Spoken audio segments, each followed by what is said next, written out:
Boa noite, pessoal. Tudo bem com vocês? Hoje, dia 30 de abril, temos como convidado especial o professor Paulo Rufino, diretor do IMEC da Unicamp. E ele vai nos falar hoje sobre agulhas de Buffon retas e entortadas. Então, com vocês, eu vou apresentar primeiro, vou passar a palavra para os alunos, Luísa e André, tá? Que vão apresentar o professor. Por favor. Boa noite. Então, o professor doutor Paulo Regis Rufino possui graduação em Engenharia Eletrônica pelo Instituto Tecnológico de Aeronáutica, mestrado em Matemática pela Universidade Estadual de Campinas, qual possui atualmente conceito 7 pela CAPES, e doutorado em Matemática pela University of Warwick. Atualmente é professor titular da Universidade Estadual de Campinas. Tem experiência na área de probabilidade, com ênfase em sistemas dinâmicos estocásticos, atuando principalmente nos seguintes temas: geometria estocástica, fluxos estocásticos, análise estocástica e sistemas de controle.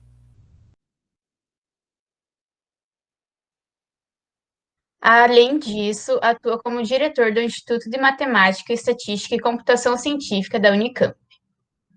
E também desenvolve o projeto de pesquisa, o projeto temático FAPESP, Dinâmica Estocástica, Aspectos Analíticos, Geométricos e Aplicações. Agora eu passo a palavra para o professor.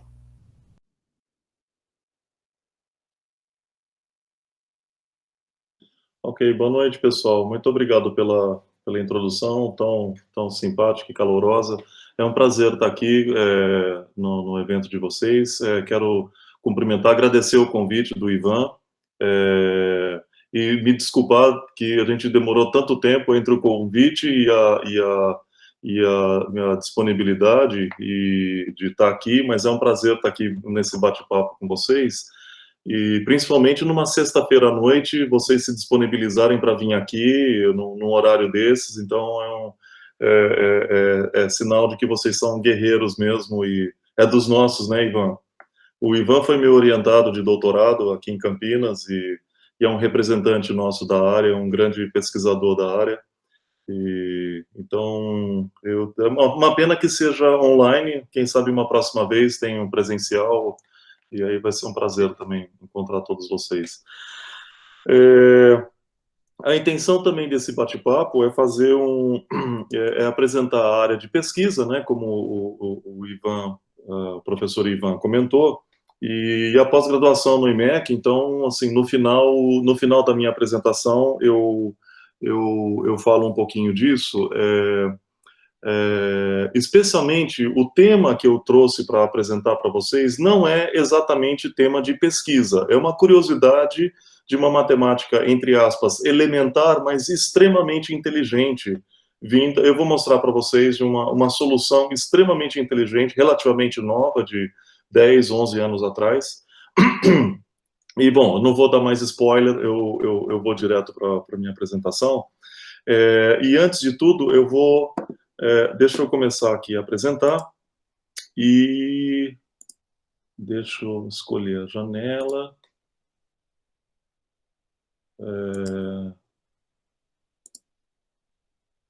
Eu quero perguntar para vocês se vocês conseguem ver se está sendo compartilhado. Tá sendo.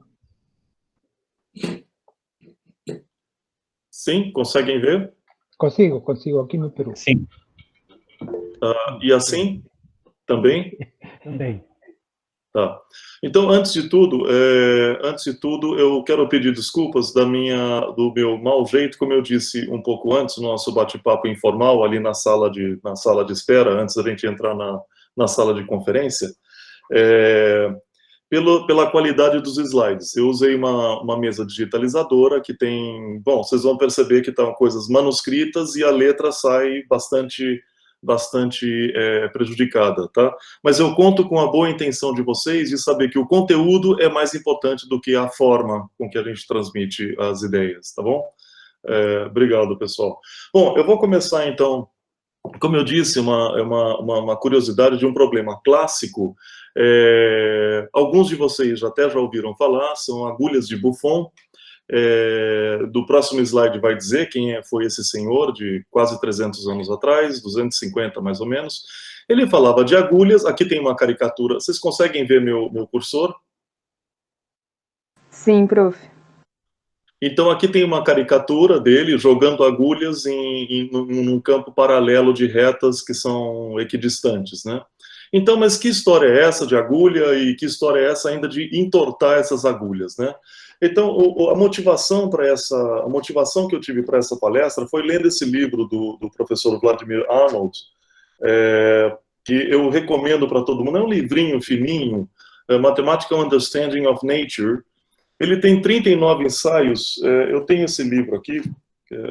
São exatamente 39 ensaios relativos, muito curtos cada um deles, e 2 ou 3 páginas. O que eu vou mostrar para vocês é exatamente esse capítulo das agulhas de Buffon, que é 2 páginas e meia. Quer dizer, uma coisa relativamente simples, extremamente inteligente. Esse era um matemático que trabalhava com probabilidade e sistemas dinâmicos, e muito profícuo na matemática. Vocês já devem ter ouvido falar de livros dele em sistemas dinâmicos e outras áreas, né?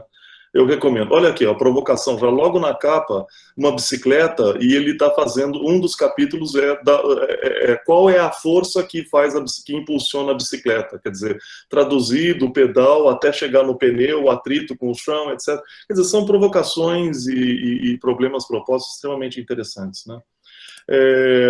Então tá, ainda o segundo slide, que ainda é decente, não tem nada manuscrito, e aí eu, não, por enquanto, não passo vergonha com a minha letra. Então, esse senhor que viveu no século XVIII, o Georges-Louis Leclerc, que depois era da nobreza, passou a ser o conde de Buffon, era um grande pensador, iluminista na época, se chamava, né? Naturalista, matemático e... Bom, nessa época, as pessoas que estudavam matemática, física, astronomia, era tudo junto. As pessoas não tinha limitação de áreas, né? A pessoa era curiosa, eram grandes pensadores e que iam da economia para matemática, física e tudo no mesmo contexto, né? Por isso uma pessoa tão criativa, né? Por isso pessoas dessa época tão criativas. Aqui tem também um retrato dele, e aqui o símbolo, né, das agulhas em retas paralelas. E nesse problema, eu vou explicar melhor no próximo slide, contar se as agulhas cruzam ou não cruzam retas paralelas que estão igualmente espaçadas, tá? Mas que graça tem isso daqui? Quer dizer, isso parece coisa de criança, se já parece infantil para a gente agora, no século XXI, imagine no século XVIII. Escuta, que palhaçada é essa de jogar agulha e tal? Bom, acontece que o cara estava antevendo coisas de teoria da probabilidade, ele estava antevendo, ele estava talvez 100, 200 anos na frente da época dele. Então, olha que coisa interessante. Eu vou repetir o próximo slide, eu vou repetir o contexto do problema, tá? E deixar a coisa matematicamente mais precisa. Então, dado um plano com retas paralelas a uma distância de 1 unidade entre elas, então nós vamos jogar N maiúsculo, toda a palestra o N maiúsculo vai ser o número de agulhas jogadas, de comprimento L. Essas agulhas são jogadas aleatoriamente, como eu peguei aqui da internet. Vocês vão encontrar depois na internet vários tanto vídeos no YouTube, como artigos, tem muita coisa sobre agulhas de Buffon que vocês vão encontrar. Então, as agulhas estão jogadas aqui aleatoriamente, e dentre essas que foram jogadas aleatoriamente, vai ter um número, naturalmente menor ou igual ao número total, que vai intersectar uma das retas horizontais, como está aqui. As agulhas em vermelho estão intersectando, em preto não está intersectando. E aqui que vem a coisa realmente genial, né? Aqui eu repito o manuscrito para ir acostumando com a minha letra, né? N lances de agulha de comprimento L, M quantas intersectam uma das retas paralelas. O problema aqui é dizer com que frequência a agulha, jogando N vezes, M agulhas vão intersectar. Eu vou mostrar para vocês que tem essa constante 2 sobre π, que multiplica o comprimento L.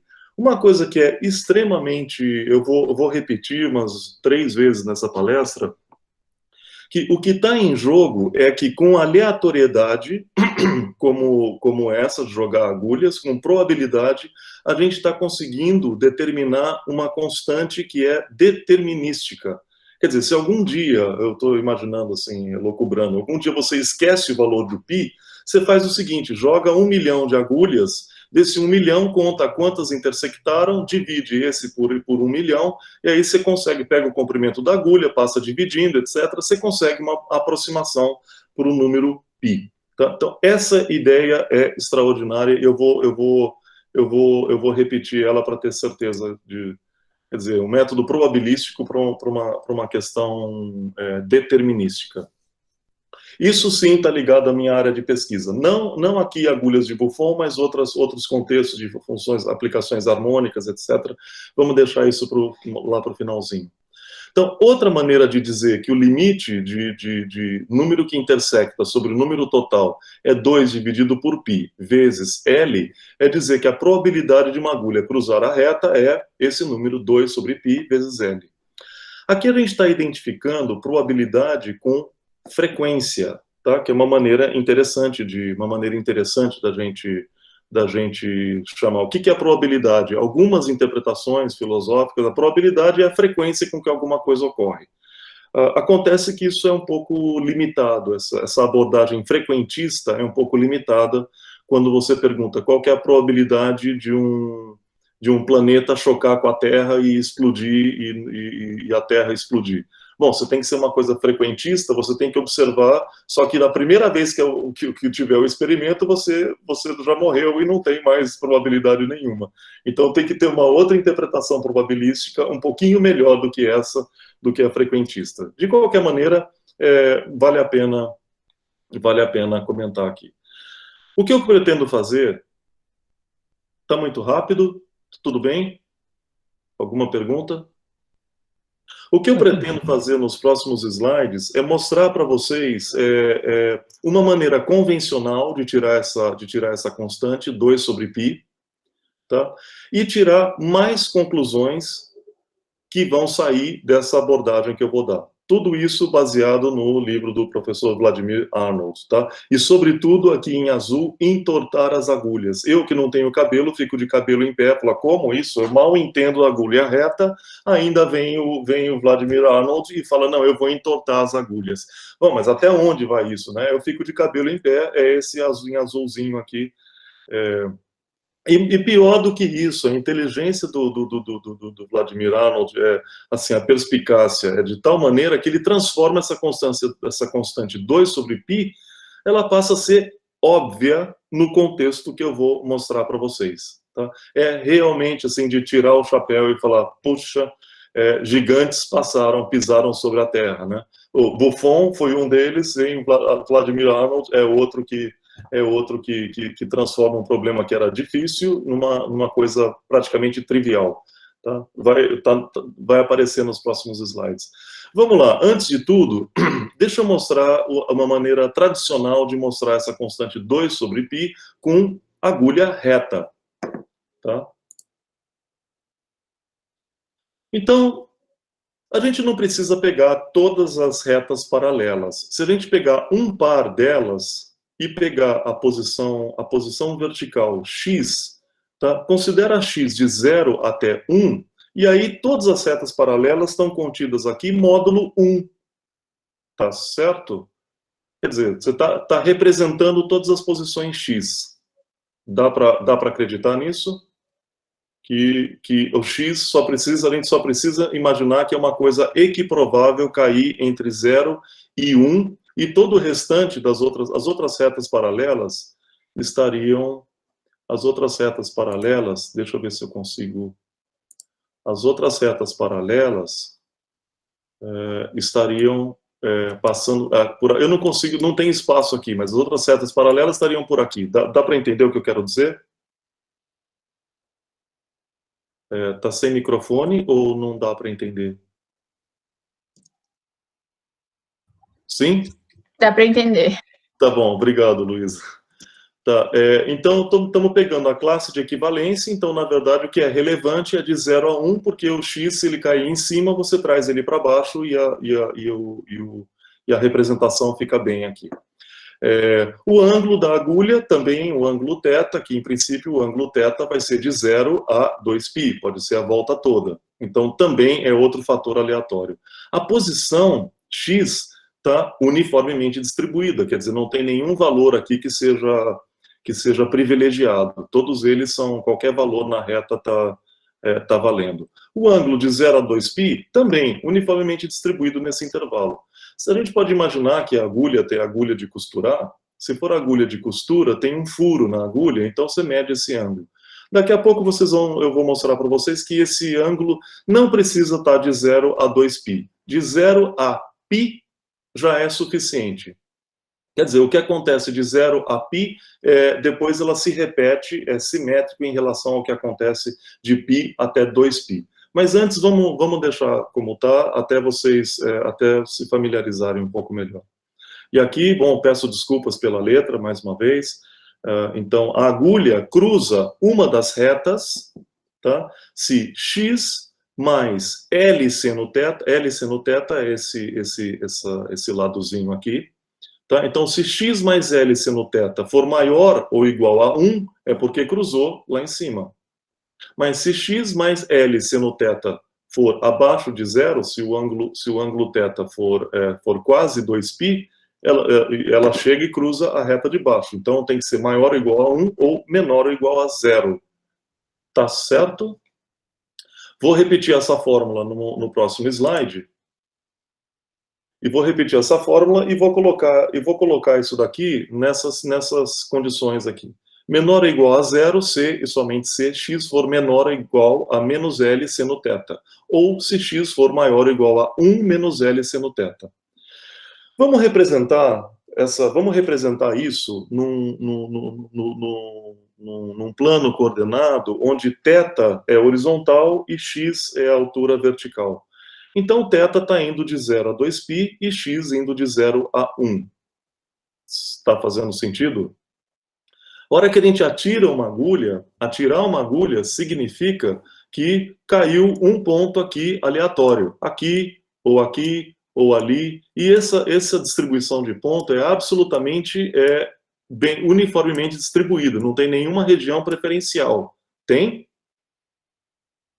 Não tem nenhuma região preferencial. Quer dizer, esses pontos começam as agulhas vão caindo, elas são representadas aqui por esses pontos nesse quadrado.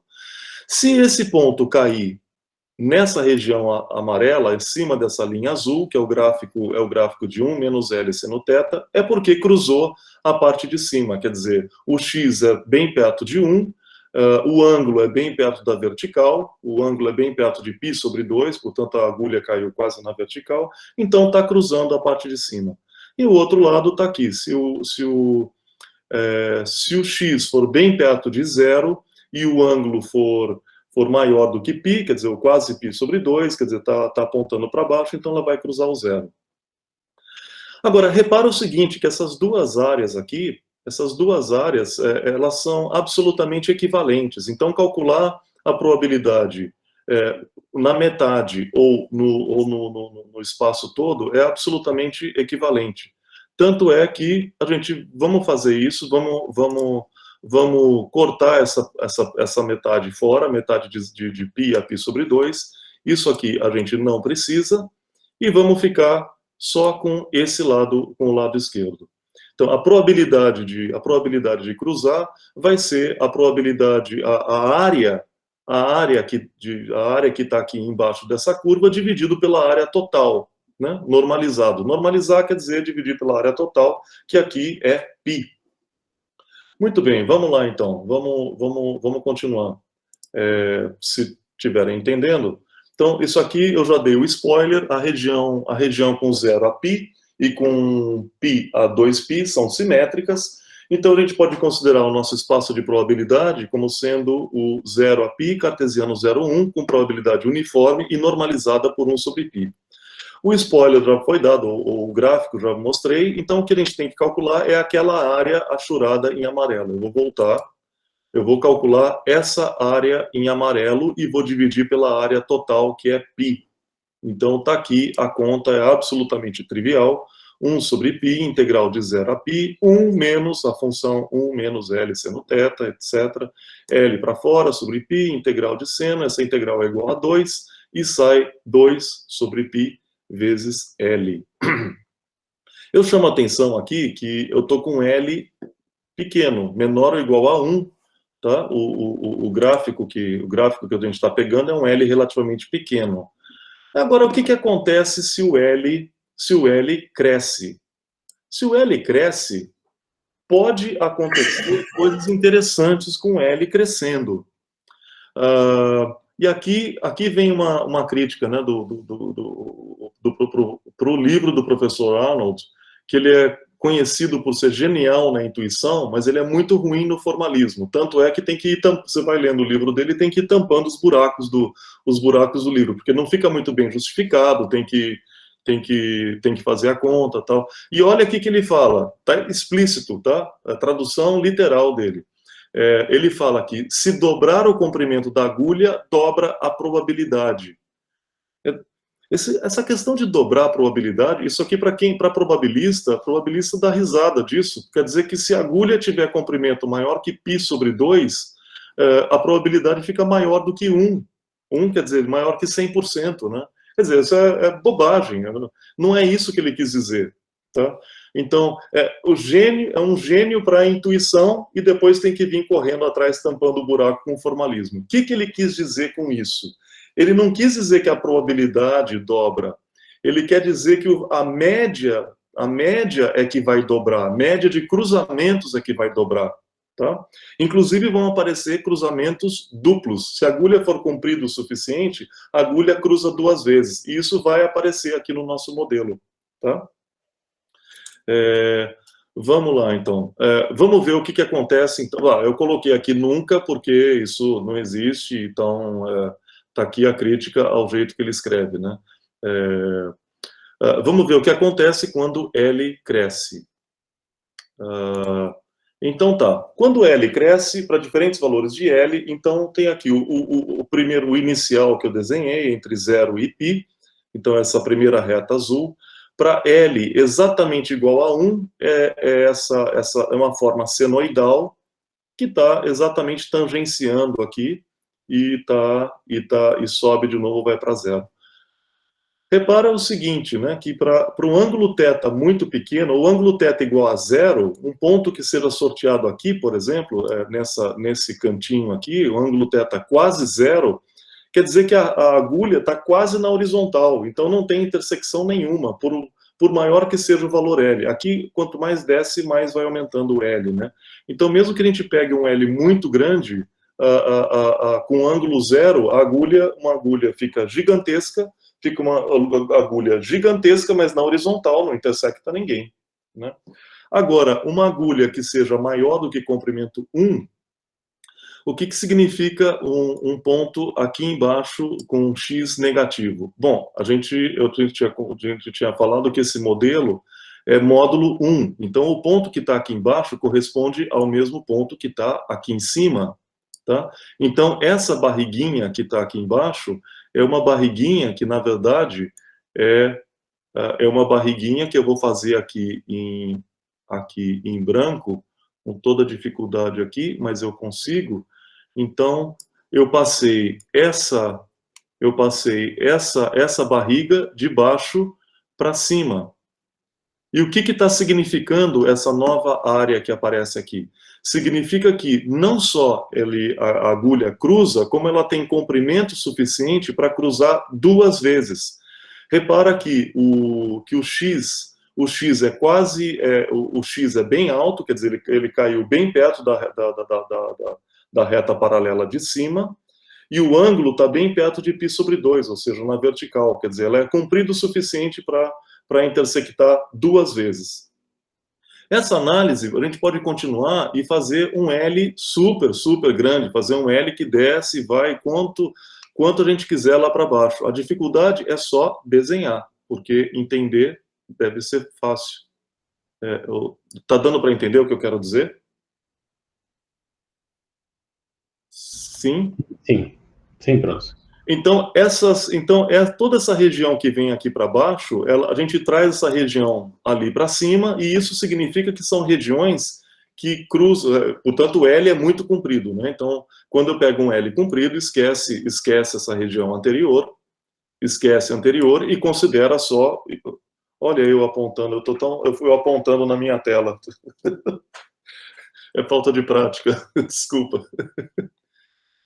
Então, o L aumentando, fixa o L bem grande, aí você, colocando o módulo 1, você traz todas essas regiões de volta lá para cima, para o nosso espaço de probabilidade. Então, vai ter região que não intersecta, vai ter região perto do... Vai ter região perto do eixo Y, como está aqui nesse ponto, nesse canto, que não vai intersectar. Vai ter região que intersecta uma vez só, tem região que vai intersectar 2, outra região intersecta 3, quer dizer, com L crescendo, fixa um L de comprimento 10, vai ter aqui, inclusive, ponto onde vai ter interseção de 10 vezes, tá?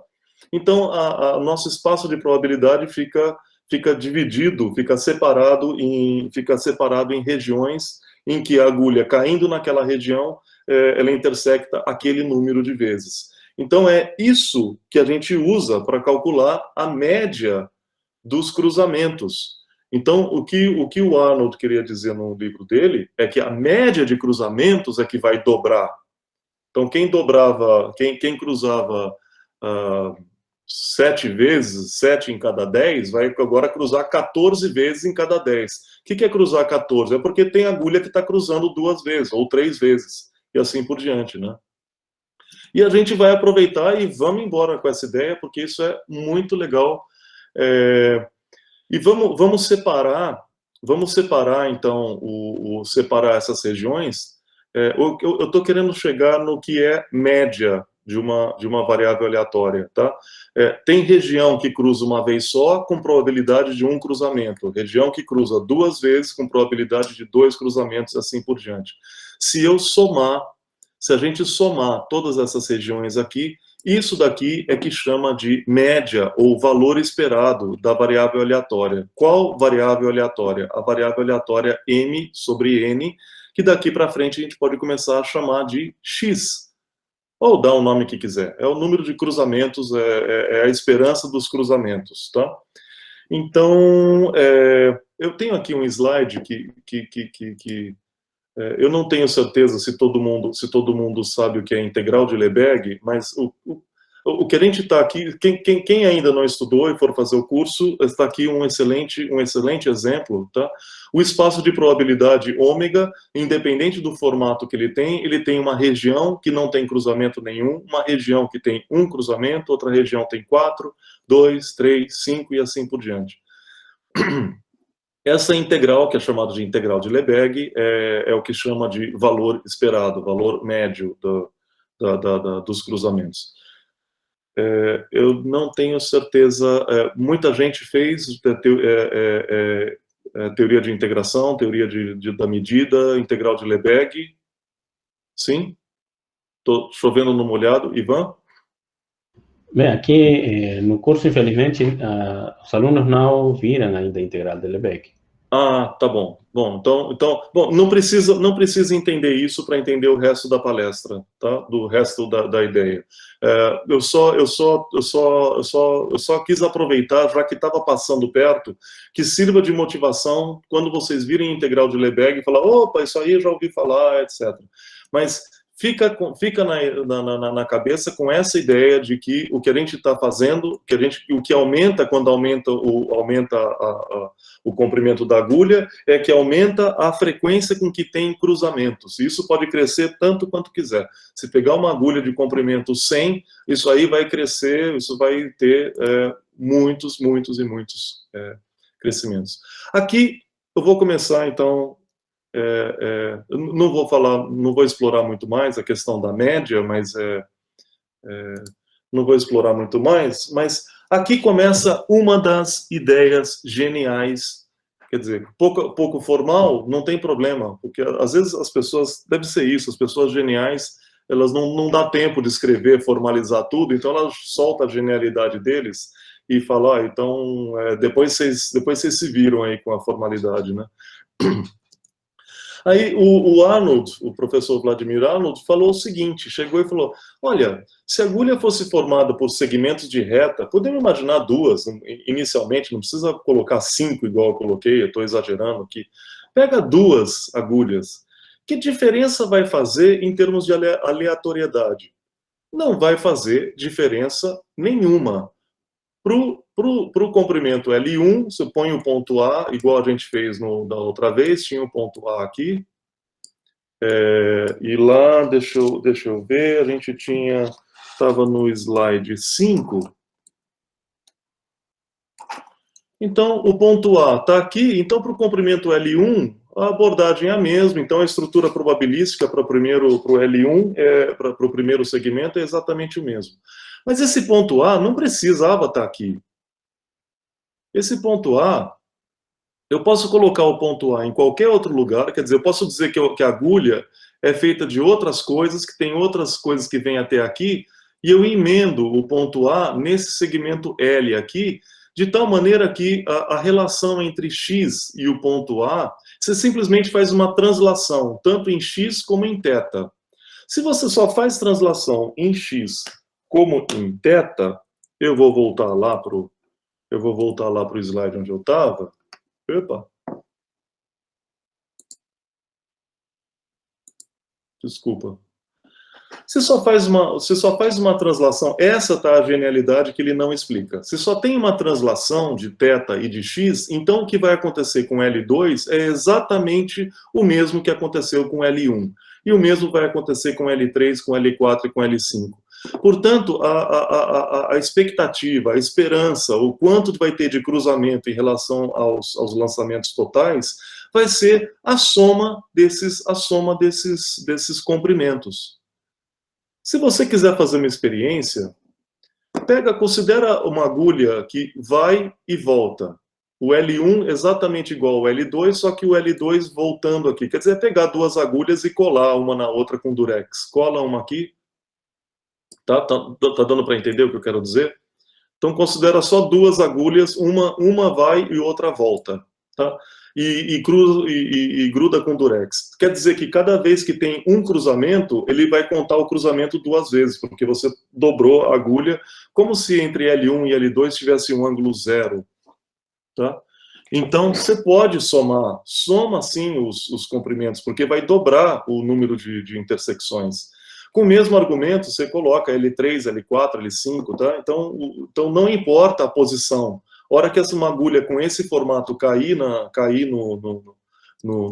gradeado lá paralelo, as probabilidades, as interseções vão ser exatamente as mesmas. Então, simplesmente soma esses comprimentos. Isso muda todo o jogo, tá?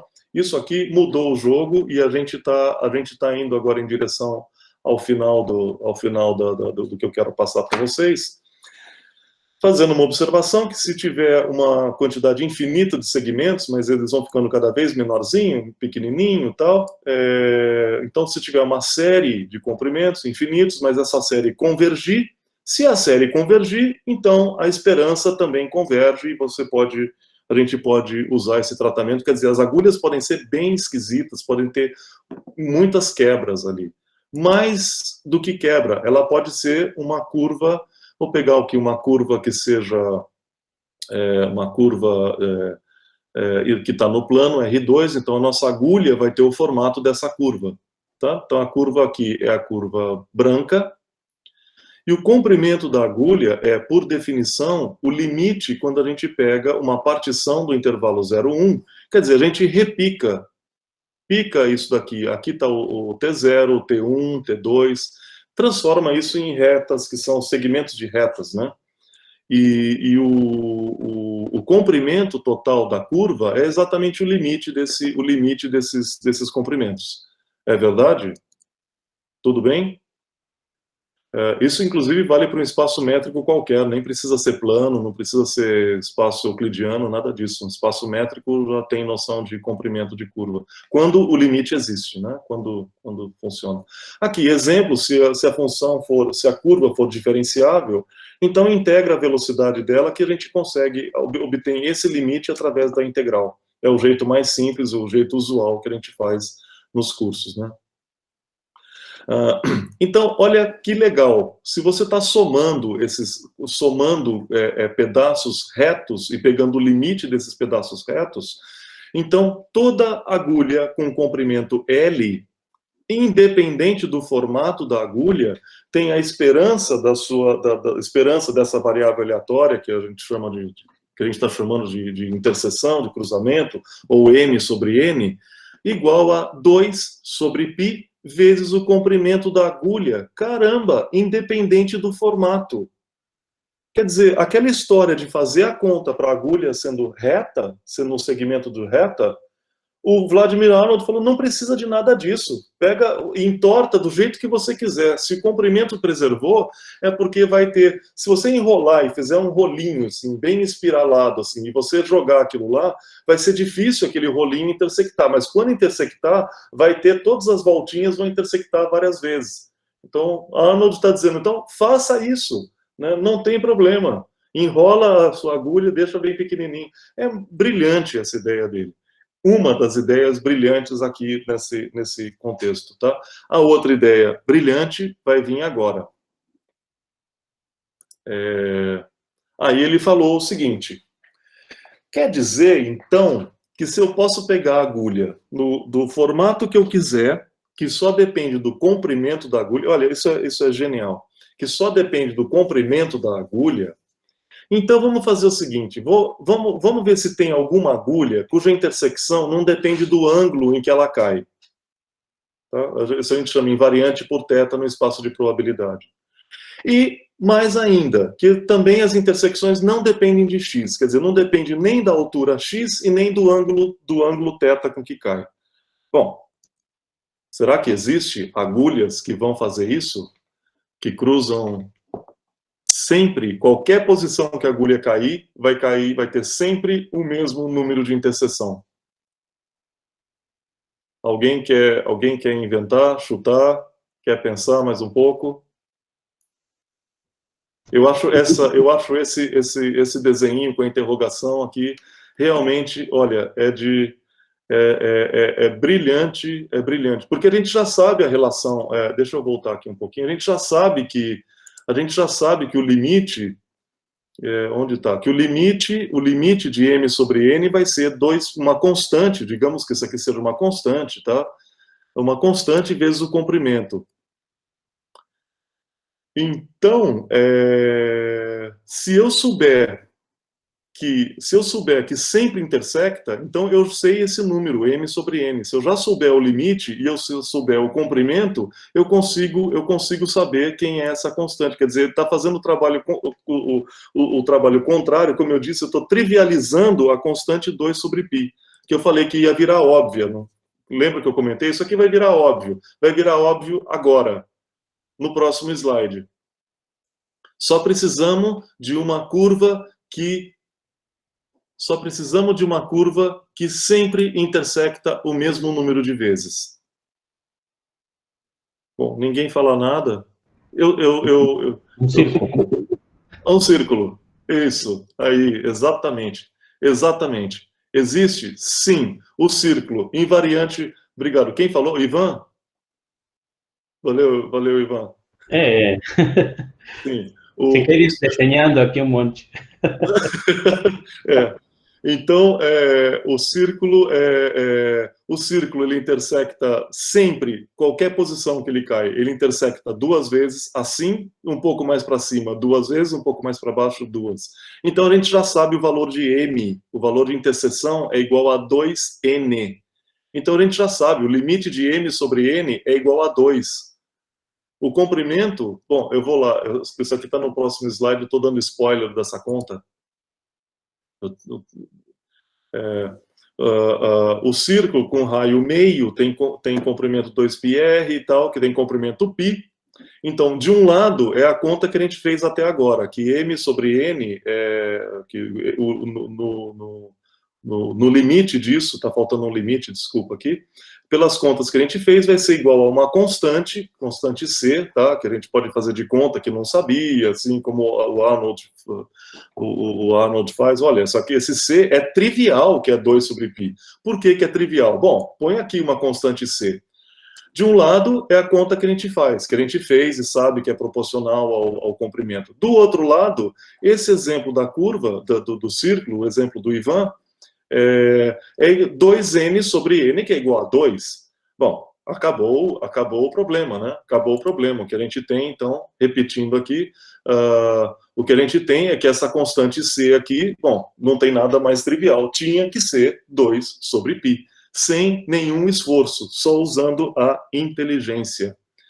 Bom, a hora que a gente chega nessa parte aqui, fala, gente do céu, Buffon, lá do túmulo dele, deve estar aplaudindo o Vladimir Arnold, né? Porque é uma coisa brilhante, ele tira a mesma constante com uma simplicidade, assim, usando a inteligência, fala, tá aqui, ó, isso aí é 2 sobre π. Como? Por quê? Porque é assim, você põe o círculo, acabou. Olha, eu adorei isso, adoro esse artiguinho dele. Eu estou a 3 slides para terminar. Só algumas outras observações que eu tenho. Uma provocação, antes disso, eu não escrevi, mas fica uma provocação. Será que existe... Opa! Ai.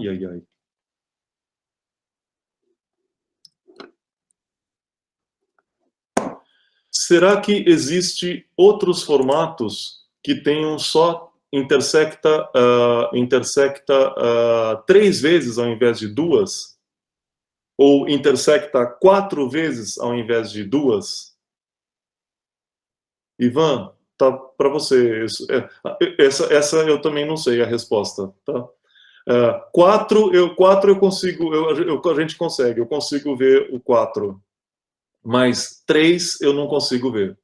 Não sei nem se existe ou se não é um teorema para dizer que não existe nenhuma curva fechada, não existe nenhum formato de agulha que seja invariante pelo ângulo, invariante pela altura x, que não seja o círculo, portanto, ou tem um número par de interseções ou não tem. Né? Então, fica aí uma provocação. Fica aí para ir além do Arnold. Fica a provocação para vocês pensarem se teria algum, não sei, talvez... bom, um 8. Mas aí dá 4, né? Bom, não sei. Continuando. Bom, isso aqui, como eu comentei com vocês, e aqui o Conde de Buffon da Cova aplaudindo o Vladimir Arnold com esse método dele, que realmente trivializou, né?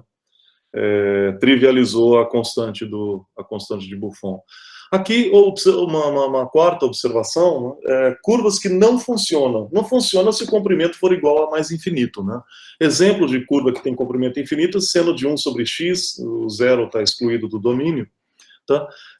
Quer dizer, aqui tem uma infinidade de oscilação, aqui não vai funcionar porque quando intersecta uma infinidade de vezes, então isso não vai funcionar e não tem nenhuma dúvida. Mas o problema não é a oscilação, infinitas oscilações, porque esse exemplo tem infinitas oscilações também e funciona, porque a derivada é limitada, porque o comprimento é finito, tá? Alguém mais espertinho pode dizer, não, mas olha, a gente pode, se cair uma reta, exatamente uma reta horizontal aqui, ó, então vai intersectar um número infinito de vezes e quebra o brinquedo, não vai funcionar. Não vai cair, porque a probabilidade de cair uma reta exatamente horizontal é 0, tá? E probabilidade 0 nunca acontece. Mas às vezes acontece. Não, acontece. Se acontecer é porque a maneira de medir não é precisa o suficiente. Se você ampliar e olhar num microscópio eletrônico, você vai ver que não é exatamente horizontal, sempre tem alguma coisa. Quer dizer, probabilidade 0 nunca acontece. Então, com esse gráfico funciona. Os últimos 2 slides, também uma coisa interessante, vocês se não ouviram falar, a curva de Peano, vale a pena, isso aqui é bom para ter contra-exemplos, né? Imagina uma agulha. Bom, desde o slide anterior, estou falando de agulhas abstratas, tá? Os matemáticos são assim, começam as coisas a elocubrar abstratamente, né? A curva de Peano é uma curva contínua, e que é uma bijeção entre o segmento de reta 0,1 e o quadrado. Então ele enche o quadrado. É surpreendente. É claro que não é diferenciável, é claro que não é inversível, é inversível, mas não é, claro que é inversível porque é bijeção, mas não é, a inversa não é contínua. Comprimento, claro que é infinito, e claro que a hora que você joga um quadrado, se a agulha tiver esse formato, você joga um quadrado, imediatamente tem infinitas interseções e não funciona, né? A penúltima observação que eu vou fazer é que esse método probabilístico pode ser usado no sentido inverso. Olha que legal. Você pode usar para calcular o comprimento de uma curva. Se a curva é muito complicada, você está lá fazendo um experimento, você está num laboratório, você não consegue ou não tem acesso à curva, use o método Monte Carlo. Quer dizer, joga um gradeado de retas paralelas em cima da curva e usa esse método, né? O comprimento da curva pode ser tomado por definição, tá? Como π sobre 2, limite de m sobre n. É a mesma fórmula. E isso aqui é uma maneira interessante para quem trabalha com aplicações, isso é um jeito interessante de medir curvas que não são acessíveis. Sei lá, um cano que está no fundo do poço, você não tem acesso ao poço, você projeta sombras, enfim, tem várias aplicações. Esses métodos de reiterados são de calcular valores determinísticos a partir de tentativa e erro, que é o que a gente está fazendo aqui, são chamados métodos Monte Carlo. Tá? Então está aqui um exemplo de método Monte Carlo para calcular tanto π como sabendo π, calcular o comprimento de curvas. E finalmente, o último slide é também uma provocação. Eu não conheço nada a respeito disso, não pensei ainda, mas que alguém pode querer entortar as retas paralelas de Buffon ao invés de entortar as agulhas. Então você tem retas aqui paralelas de comprimento unitário, ou sei lá, as retas se transformam em círculos concêntricos de distância unitária entre eles, e aqui começa a jogar as agulhas.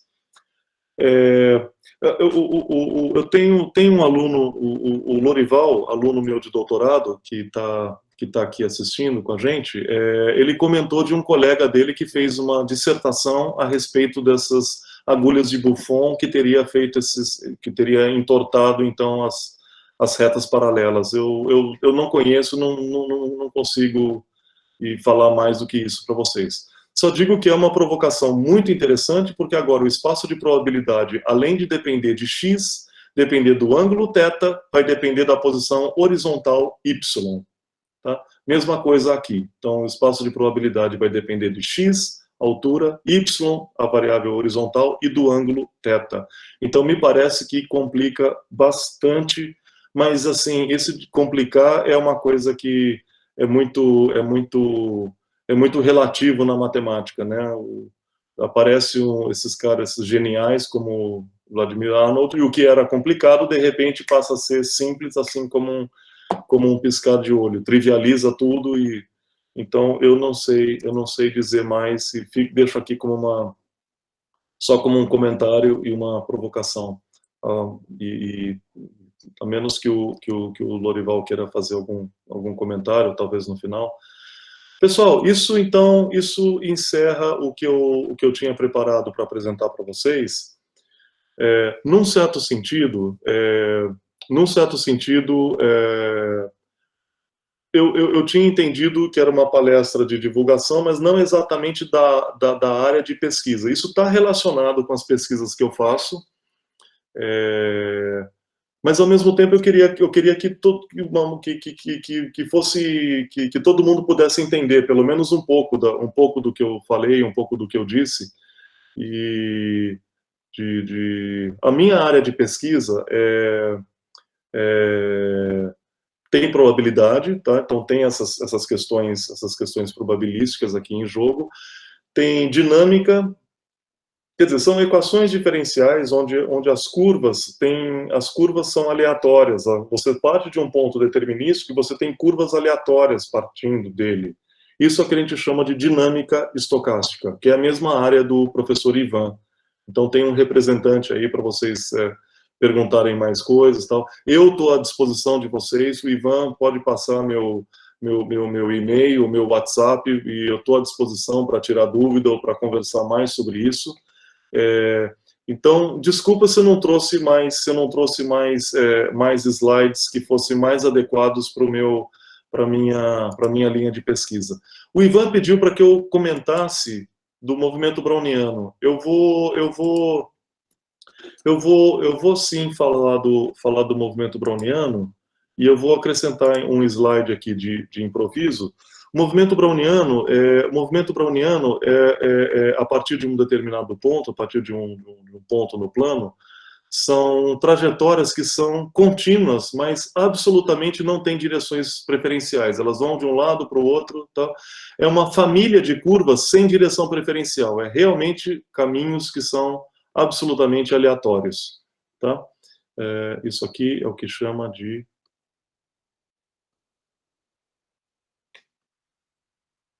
movimento browniano, e é uma representação a partir de um certo ponto x0. Isso aqui é uma representação probabilística, de movimento de partículas quando ela tem uma infinidade de choques. Então, as partículas vão batendo, uma molécula de uma partícula pequena na água, num líquido qualquer, ela vai batendo infinitamente com as moléculas da água. Então, se você colocar um microscópio grande o suficiente, você vê uma micropartícula vibrando desse jeito. E claro que esse é um movimento mecânico, então ele tem aceleração, tem velocidade, etc. O movimento browniano matemático, quando você constrói matematicamente esse movimento browniano, portanto, sob condições ideais, essas trajetórias são contínuas, mas não são deriváveis em nenhum ponto. Mostrar que não é derivável em nenhum ponto é uma das questões da análise estocástica. Saber o comportamento dessas trajetórias. Se isso tiver numa variedade diferenciada, tiver numa superfície tem buracos, estiver num toro, você perguntar quantas vezes ela vai dar a volta no toro.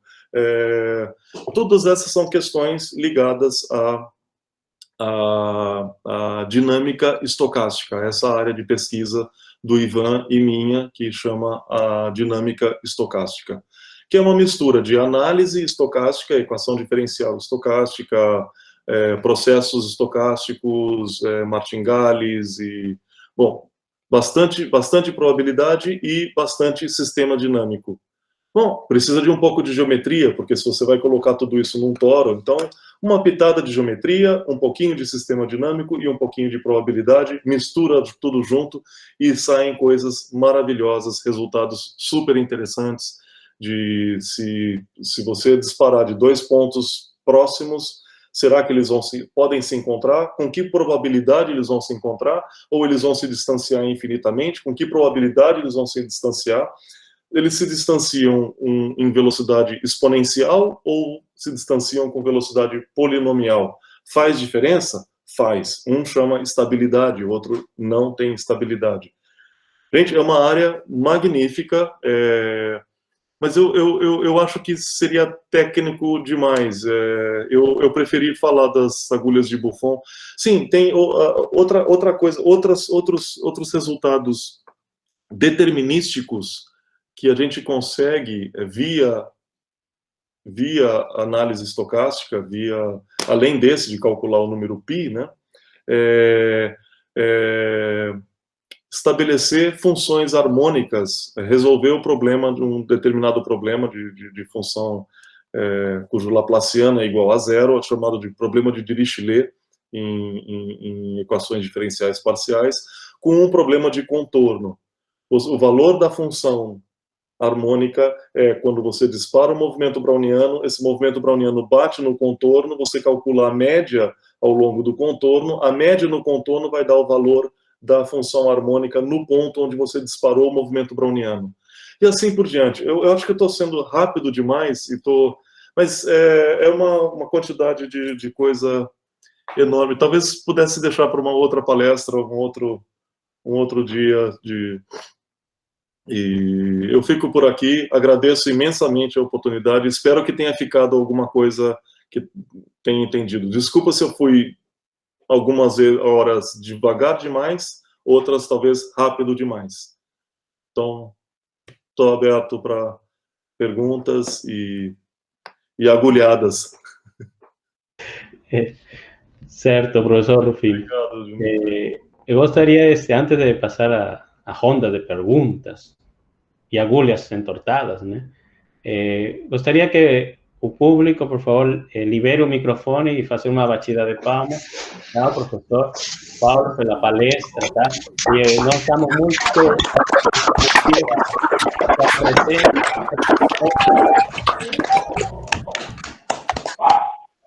e, bem, né, esperamos a futuro ter novamente, obviamente, né, com outras palestras também. Eu gostaria de também agora passar para o público. Tem o professor Donizetti, que também é professor aqui da UTFPR, que ele comentou algumas coisas aqui no bate-papo, mas não sei se ele gostaria de liberar o microfone para falar também, professor Donizetti. Boa noite a todos. Deixa eu só abrir a câmera aqui também. Deixa eu só abrir aqui. Me ouvem? Sim, escutamos, professor. Tá ok. Então, em primeiro lugar, né, parabéns, professor, pela apresentação, pela didática. Eu sou graduado em matemática aí pela Unesp, campus de Presidente Prudente, e atualmente eu trabalho na área de engenharia de produção e na área de análise de investimento de ativos reais. Então, a empresa, quando faz investimento em projetos, seja expansão de produção, então eu trabalho mais com essa linha de pesquisa ligada a projetos de investimento.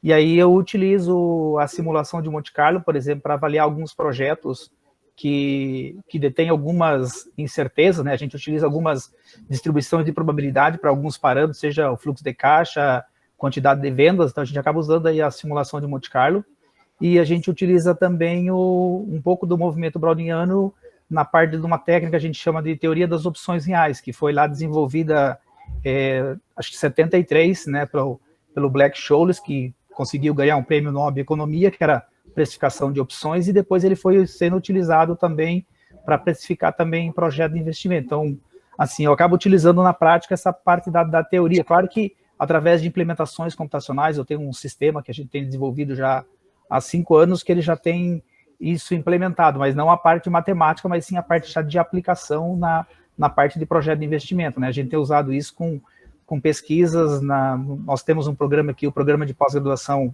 em Engenharia de Produção e Sistema, e a gente tem recorridamente trabalhado com isso, e eu sempre tenho utilizado como meus alunos de mestrado, alunos que são formados no caso do departamento de matemática aqui do próprio campus. Então a gente acaba dando sequência em alguns estudos que eles fazem, principalmente para essa parte mais aplicada de engenharia econômica, que é a minha área de pesquisa, né? Mas era só apenas um comentário e parabenizar o professor pelo trabalho e pela forma de apresentação, né? Bem tranquilo. Não, que bom, professor Donizetti, muito, muito legal. É uma das áreas que se aproveita bastante e que é uma fonte de problemas para análise estocástica é a economia, né? Esses modelos de Black-Scholes, o Merton também foi prêmio Nobel da Economia nos anos 90, não, 2000, acho.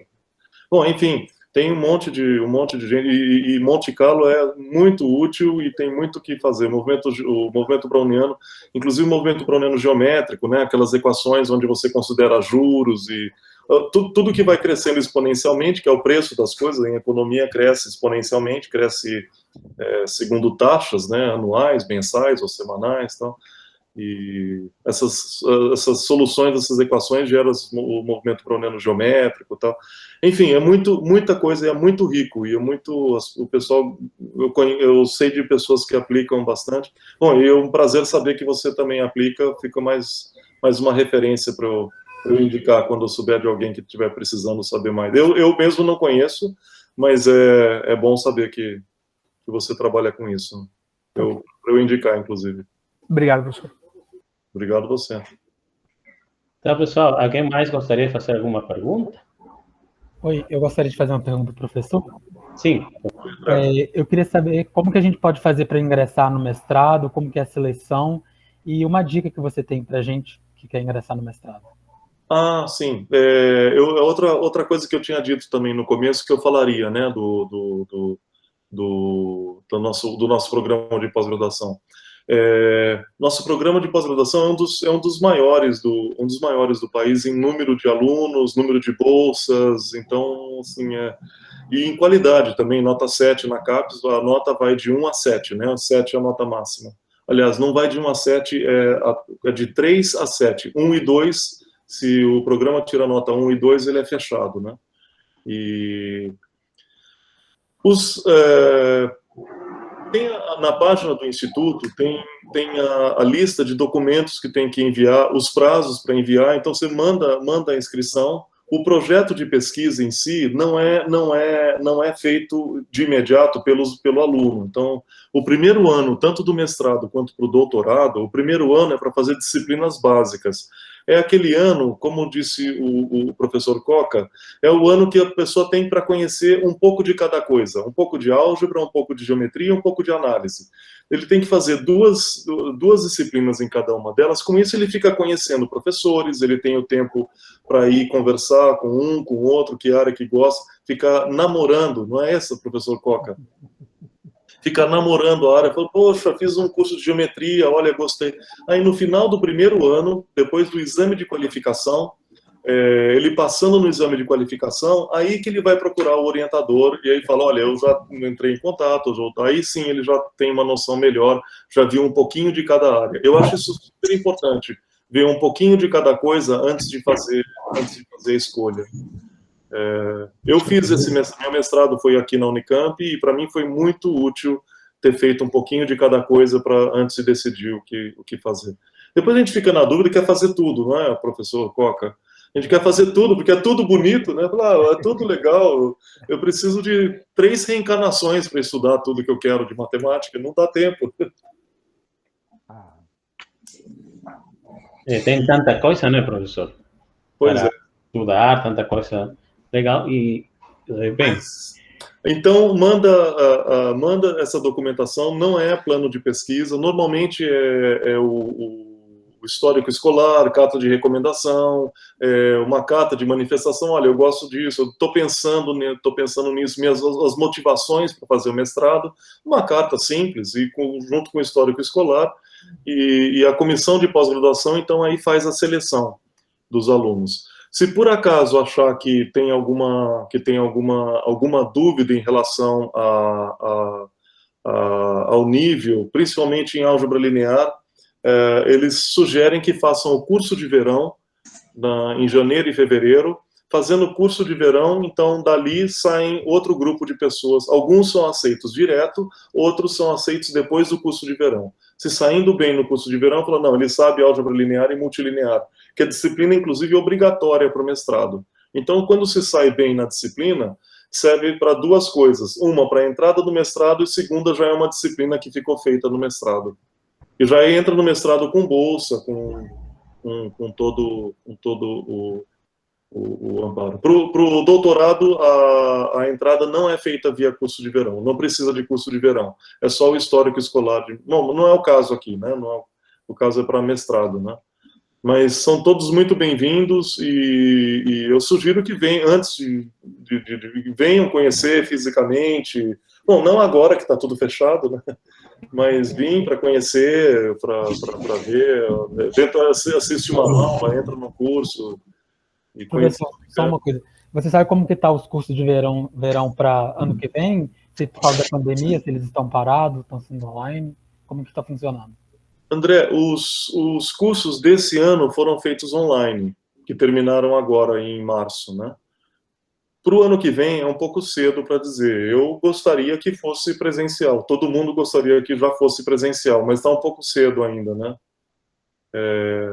E até o planejamento, não se sabe qual curso que vai ter. como o Ivan comentou, eu estou atualmente na diretoria do Instituto. O Instituto tem 3 departamentos, de matemática, matemática aplicada e estatística. Eu, naturalmente, não estou falando como diretor, eu estou falando como professor do departamento de matemática. Então eu puxo a brasa para minha sardinha, tá? Para matemática. Então, convido vocês para matemática. Mas é claro, naturalmente os outros programas estão aí à disposição. Eu falo isso porque eu não sei nada de matemática aplicada, menos ainda de estatística. Tá? Então, não sou eu que posso falar um pouco mais sobre a pós-graduação, mas são muito bem-vindos, querendo vir para cá. O professor Ivan pode trazer, assim que tiver mais liberar, vem numa van, num ônibus, faz uma excursão e ficam aqui.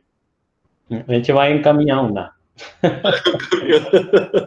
São muito bem-vindos, viu? Muito bem-vindos. A gente gosta de pessoas não que já tenham estudado tudo. A gente gosta das pessoas pela atitude, né? Eu não estudei, mas eu estou curioso, eu quero saber.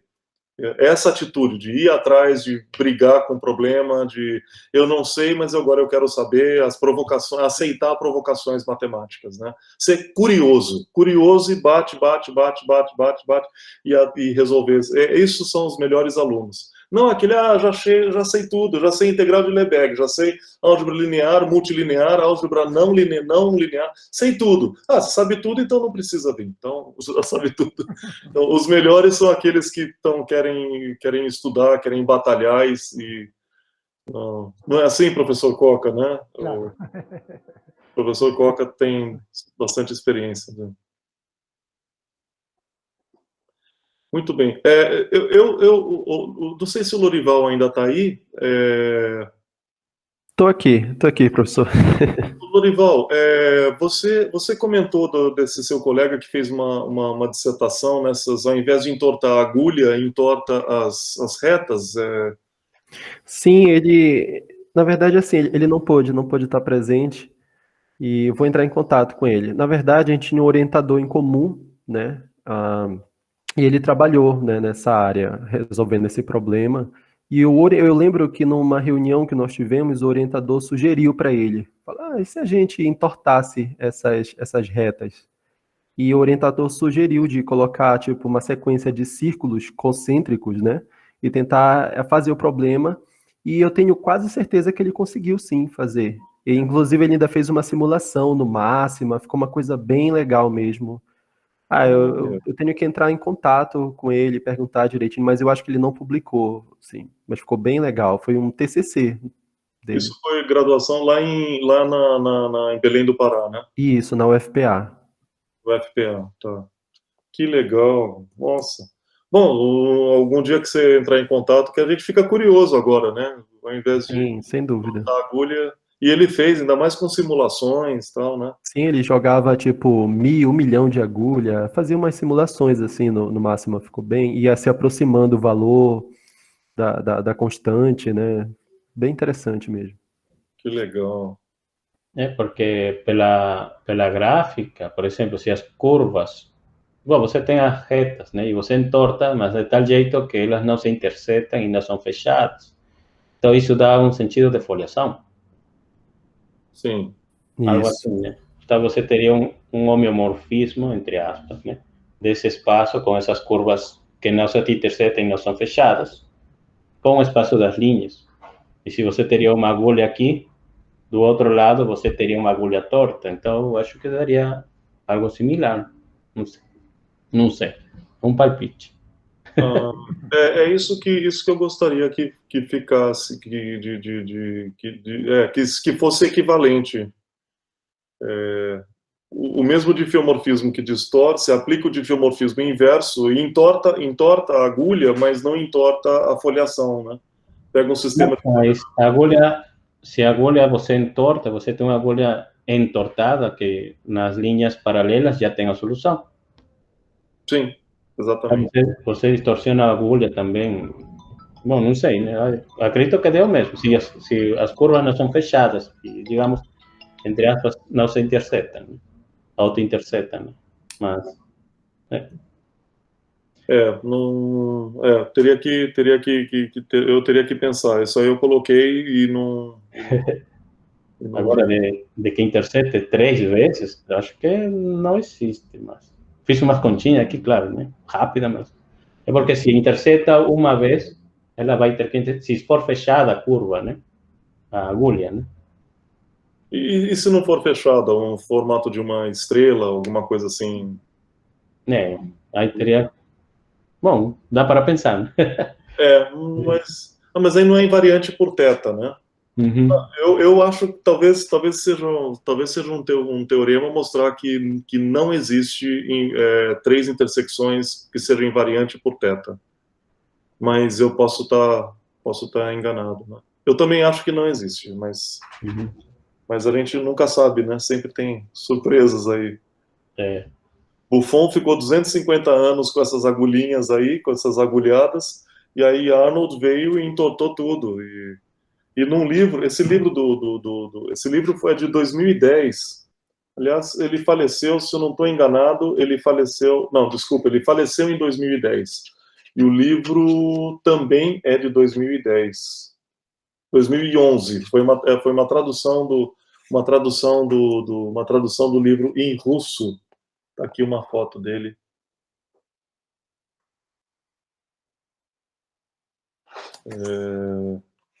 Então ficou assim 250 anos e tem mais coisas, tem muito mais aqui, coisas que ele provocação de pouso de foguete, se fizer um buraco na aqui a bicicleta, as forças que estão agindo numa bicicleta, e como eu falei, assim, é um ensaio de 2 páginas. Aqui começa outro. Tá? Então, sempre umas coisas assim, bom, geniais. Estou tentando achar o planeta aqui. Ele fala, imagina que seja possível você pegar um planeta cilíndrico e fazer um poço que varie o planeta diametralmente e saia do outro lado do planeta. Quais são as forças que estão agindo? Qual o tipo de movimento vai acontecer? Se você solta uma pedra, que movimento a pedra vai fazer? Tal.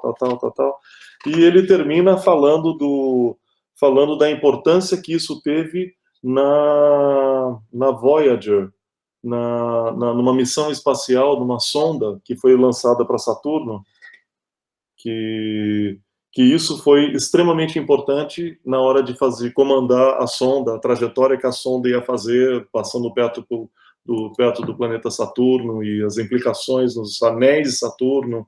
Por que os anéis de Saturno são rochas de tal tamanho e não de outras? É por causa do fenômeno desse tipo. Assim, uma pessoa que tem uma mente que tá aberta ao mundo, assim, começo a falar, falo demais, né? Me empolgo.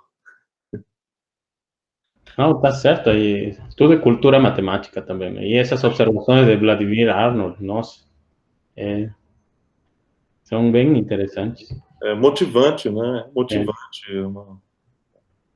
Então, pessoal, será que alguém mais gostaria de fazer alguma pergunta para o professor Paulo?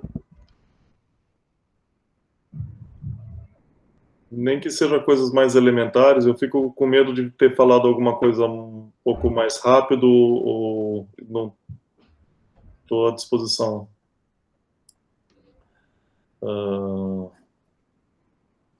Porque tem também a história, né, um pouco mais do movimento browniano que se assemelha ao movimento do Bébado, né? Tem, aliás, um livro. Isso é para motivar os alunos, né? Claro. Pessoal, deixa eu deixar aqui também, por falar em desafios,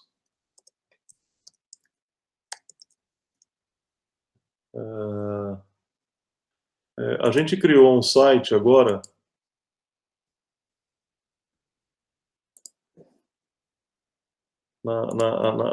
a diretoria do IMEC criou um site de problemas de geometria. Os problemas são elementares. Os problemas são elementares e cada vez que você entra no site é sorteado um problema de geometria plana. Elementar não quer dizer fácil, né? Elementar quer dizer usando técnica de geometria plana, de geometria euclidiana. Tá? E teve problema lá, bom, tenho que confessar, fiquei uma semana para tentar. Fiquei uma semana, mas não conta para ninguém, que senão... Tem alguns muito fáceis, você resolve na hora, você já vê, dá para fazer assim. Outros são bem mais... Tá aqui, ó, eu coloquei no chat desafios.ime.unicamp.br. Então, divulguem entre colegas ou entre os estudantes do ensino médio também, podem gostar. E sobre a pós-graduação também, olhem por favor, no site da nossa pós-graduação. Deixa eu localizar aqui, eu já mando para vocês.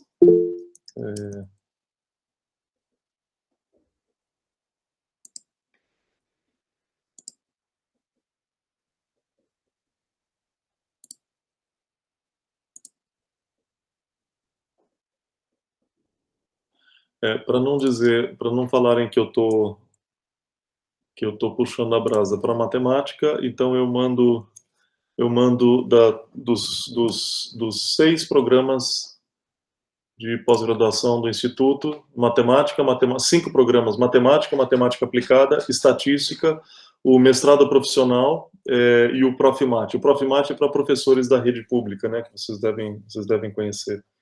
Então, são essencialmente esses... mas para direcionar para o doutorado, seria os 3 que estão matemática aplicada e estatística. E o que eu conheço, onde eu trabalho, é o de matemática, onde o Ivan fez o doutorado e volta e vai dar palestras. Ele vem visitar. A gente tem um grupo de geometria estocástica de uns 5 ou 6 professores. A gente tem um projeto temático vinculado a isso, quer dizer, recurso para compra de equipamentos, computadores e vindas, ou para participação em congressos. E é esse que, assim que terminar a pandemia, o Ivan já está convidado publicamente para vir dar uma palestra, para vir trabalhar. Ele vem, fica uns dias, a gente trabalha com pesquisa, e ele faz uma palestra para a gente, e já fica o convite feito. Com certeza, eu estou com saudade da Unicamp, né, desse ambiente de estudo. É bastante acolhedora a Unicamp em si, né? Uhum. Bastante legal.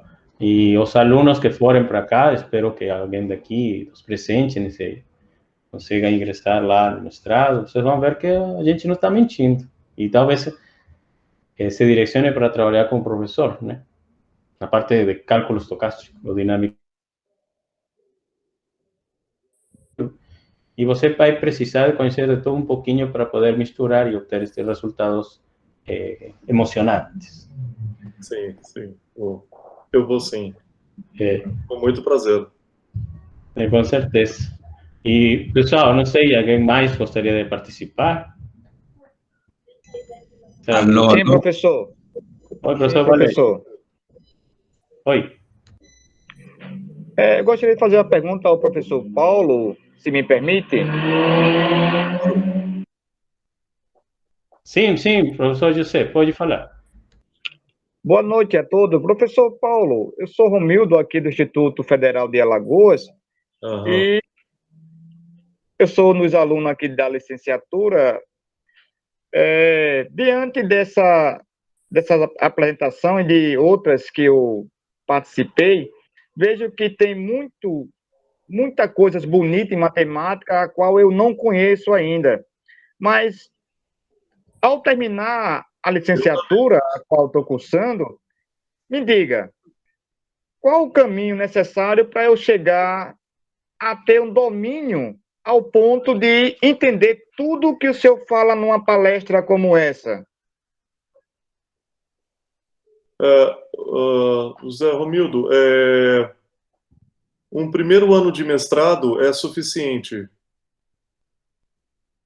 Nem sequer o mestrado completo. Um primeiro ano de mestrado já é suficiente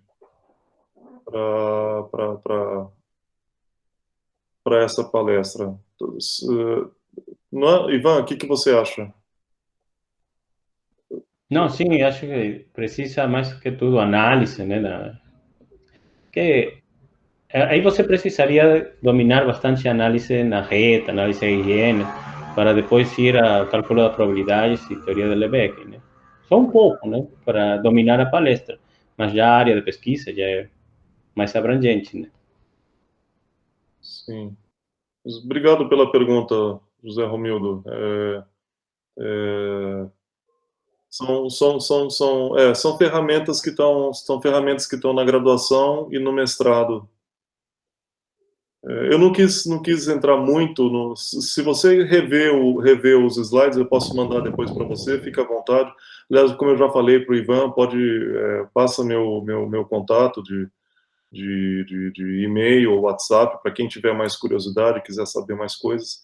Eu posso mandar esses slides. E se você olhar devagar, com mais tempo, você vai ver que não tem coisas muito, não te falta muito. Com uma graduação em matemática não falta muita coisa. Talvez a integral de Lebesgue, mas a integral de Lebesgue não é a parte mais importante daqui, né? Muito bem, obrigado pelo... Tá ok, professor. Muito obrigado pelo esclarecimento. Muito obrigado mesmo. Eu que agradeço. O professor Donizetti, ele pergunta qual é a área do mestrado profissional? O mestrado profissional é para... não tem área, são todas as áreas da matemática. O mestrado profissional não é o mesmo que chama lato sensu, não é o mesmo que dá acesso ao doutorado. Então, normalmente é quem está querendo aprofundar o conhecimento em alguma área, e aí nesse caso todas as áreas da matemática estão cobertas ali, né? Análise, álgebra e geometria. Então é bastante flexível, assim, bastante. E é interessante também. Mas para quem está querendo dar um salto, tem um pouco mais de ambição matemática, assim, de falar, não, eu quero fazer a mim também, aprender a fazer matemática, ao invés de estudar, fazer a própria matemática, eu acho que o caminho pro que te lança para o doutorado também talvez fosse melhor para quem tem essa visão, de querer fazer a própria matemática, né? O mestrado profissional tem uma importância muito grande para pessoas que estão querendo se aprofundar em alguma coisa, mas com esse espírito, quero só me aprofundar, mas eu não quero ser matemático, pesquisador, eu tenho outras atividades, ou lecionar para ensino fundamental, médio, alguns até para ensino superior, mas com intenção de lecionar e não de fazer pesquisa. Então, eles se aprofundam no mestrado profissional. Aló. Oi, profesor Valerio. Gracias, doctor Iván. Bueno, agradecerle al doctor Paulo por su palestra. En realidad, la palestra está en portugués, pero algo entiendo yo, porque yo soy peruano, hablo solamente castellano, pero algo entiendo. Aquí puedo yo analizar una situación de lo que adolece en el Brasil y de lo que adolece acá en el Perú. Lamentablemente, los jóvenes estudiantes no preguntan, en realidad nada, no preguntan. Y sería una buena oportunidad acá, ya que los doctores ahí da muchas líneas de investigación, que los jóvenes se preocupen un poco por allí, ¿no? Por hacer algunas consultas, pero lo que yo veo que eso no sucede. Y acá en el Perú es la misma problemática. Acá los jóvenes no preguntan, ¿no? Entonces eso, no sé cómo haremos que eso se cambie en realidad, porque los jóvenes son ahorita los indicados en hacer investigación, ya que van a ser los futuros matemáticos, ¿no? En mi caso ya, pues yo no llegué a hacer un maestrado, un doctorado en la línea de matemáticas, ¿no?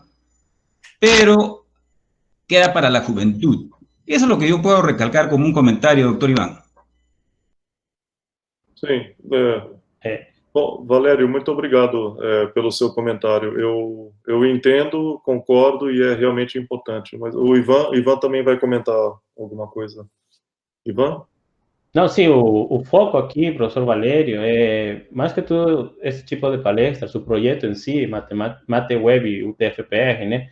é para divulgar, para chegar aos alunos, para motivá-los, para lhes dizer, né, que a matemática tem muitas coisas legais que, se você se decide como aluno, pode pegar e ir para frente. Mas também existe esse negócio, né, de que tem alunos que estão interessados em pouca proporção e que não se interessam, né, nesta linha, né? Isso é mundial, né? No nosso país também, no Peru, acontece. E aqui no Brasil também, né? Acontece. E ainda... Mas o que a gente pode fazer é continuar, né? Continuar e pegar aqueles alunos que sim sentem essa motivação e tentar chegar a eles. Porque sempre vai existir. A gente, por exemplo, já passou por essa etapa de alunos. Se você observa, né, no caso particular, né, para os teus colegas na graduação, não todos seguiram a mesma linha, né, de pesquisa e matemática. Cada um foi por outro lado, mas a motivação é um fato bem importante, né, para poder continuar a profissão como matemático, né, e fazer um mestrado, doutorado. Correcto, doctor. Entiendo.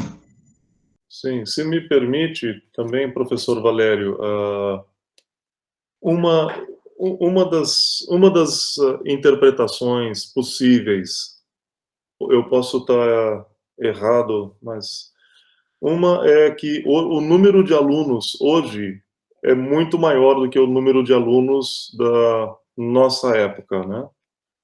E então, com essa, entre aspas, massificação, as pessoas ficam intimidadas, entendes?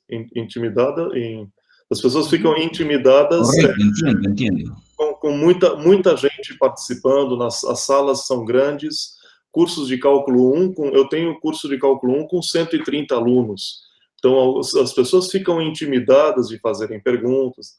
Eu sou um professor que gosto muito que façam perguntas, me ajuda a saber se eu tenho que explicar novamente ou não, dou muita abertura. Então, esse é um aspecto, a massificação faz com que as pessoas se retraiam. Talvez a segunda seja a culpa de nós, professores, que não damos liberdade para eles. Eu conheço professores que não gostam de ser, que falam para a turma, por favor, não me interrompam em aulas presenciais. Já falou para a turma, por favor, não me interrompam enquanto eu estou explicando. Um professor estrangeiro, um professor europeu, que fala, por favor, não me interrompam. Então, assim, é uma coisa que eu fico imaginando que isso acaba intimidando, criando uma cultura de que é para ficar em silêncio e não é para contestar o professor. Quando, na verdade, a filosofia é exatamente o que a gente quer mostrar para os alunos, é o contrário disso. Contestem tudo, não acreditem no que o professor fala, antes de você ver uma demonstração do fenômeno matemático que está por trás. Então, não acreditem nos professores. Contesta, pergunta, não entendi, está mal explicado. Então, acho que isso é uma... Mas é um fenômeno importante que o senhor levantou isso, professor Valério.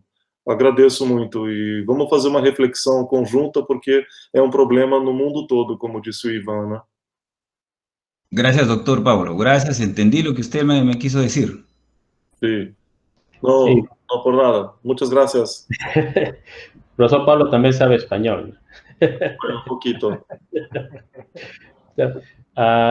A continuação tem a aluna Luísa, quer fazer uma pergunta? Sim, eu tenho duas perguntas, na verdade, para fazer. A primeira é sobre o conteúdo que foi apresentado, essa parte da integral, a parte como a probabilidade foi apresentada. Você acha que tem como ser introduzido assim, mais a fundo, pelo menos na graduação ainda, ou seria conteúdo mais em mestrado mesmo?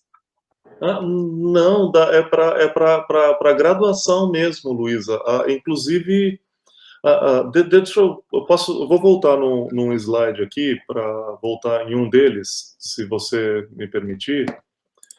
Se você não entendeu, a culpa é minha, porque está mal explicado.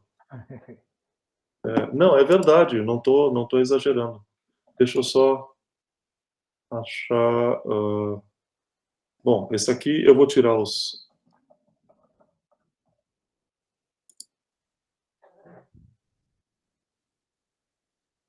não consigo tirar os rabiscos.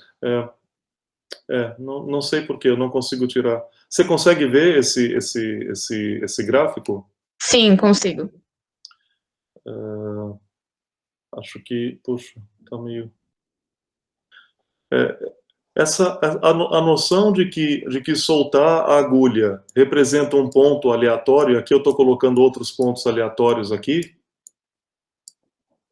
essa noção é uma noção muito intuitiva, que inclusive acho que em ensino médio dá para a gente, é possível.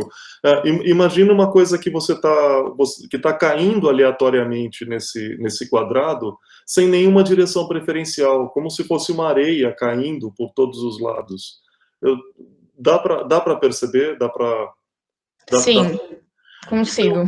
Então, quando você pergunta quanto de areia vai cair nessa área, ou vamos dizer, nas duas áreas amarelas, como imagine que eu não tivesse riscado aqui, nas duas áreas amarelas, qual é a proporção de área ou de areia que vai cair nessas duas áreas amarelas? Bom, é a área amarela, a soma das duas áreas amarelas dividida pelo total. Então, é uma noção bastante intuitiva, assim, não estou usando aqui nenhuma probabilidade avançada. Dá para entender? Sim, ficou bem claro, sim. O significado probabilístico disso. Então, aqui não tem assuntos de mestrado mesmo. Praticamente, se você fizer um desenho, se fizer desenhos para alunos do... se você falar, olha, aqui eu vou sortear pontos aleatoriamente, aqui. Aí vem alguém e fala, tá bom, mas qual que é o... eu estou interessado nos pontos que vão cair aqui na região vermelha. Você fala, bom, mas qual que é a área da região vermelha? Bom, solta um monte de pontos aqui, e aí você vê proporcionalmente quanto cai dentro da região vermelha e quanto que cai fora. Como se fosse areia, né? Aliás, esse é um jeito de calcular a área, um jeito aleatório. Esse é o Monte Carlo que o professor Donizete comentou.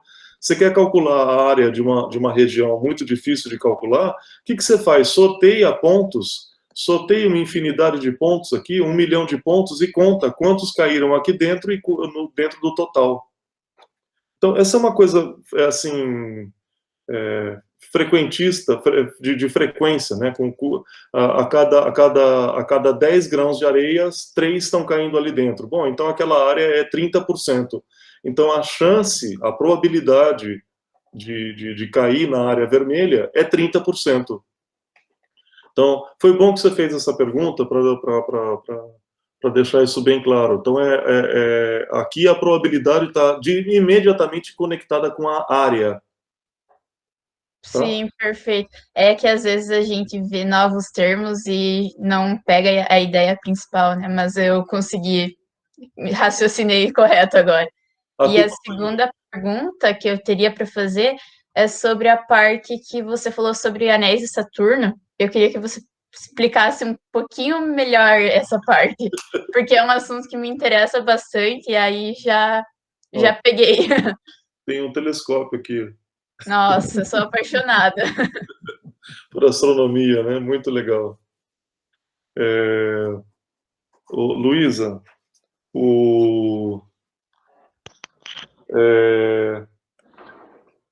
eu vou te mandar a cópia do artigo, do final do artigo do capítulo 23 do livro do Vladimir, onde ele comenta isso. Ele justifica a espessura dos blocos dos anéis de Saturno com essa propriedade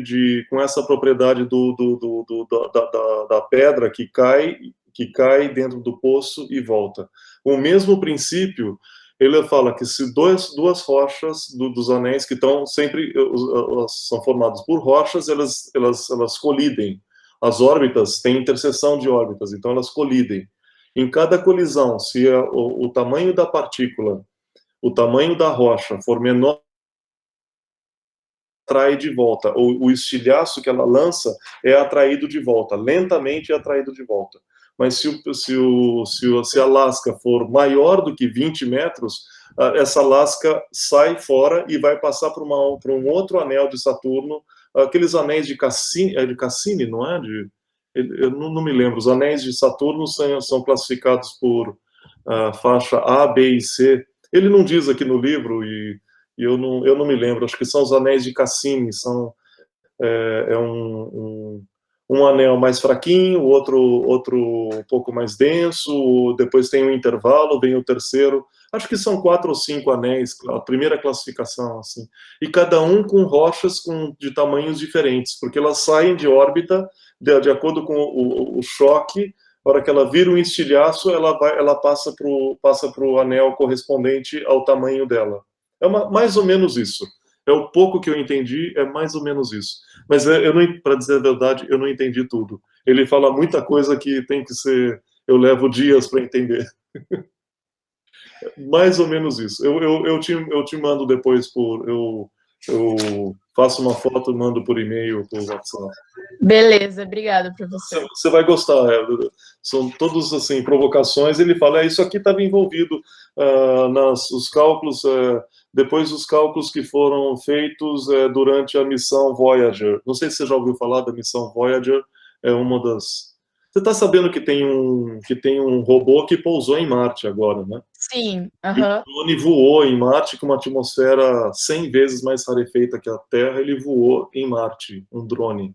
É extraordinário. Nossa. Bom, o que esse drone está fazendo hoje, há uns, não sei, 15 anos atrás, era a Voyager, que aparecia nos jornais e todo mundo, as fotos que a Voyager tirou e tal, era a sensação do momento.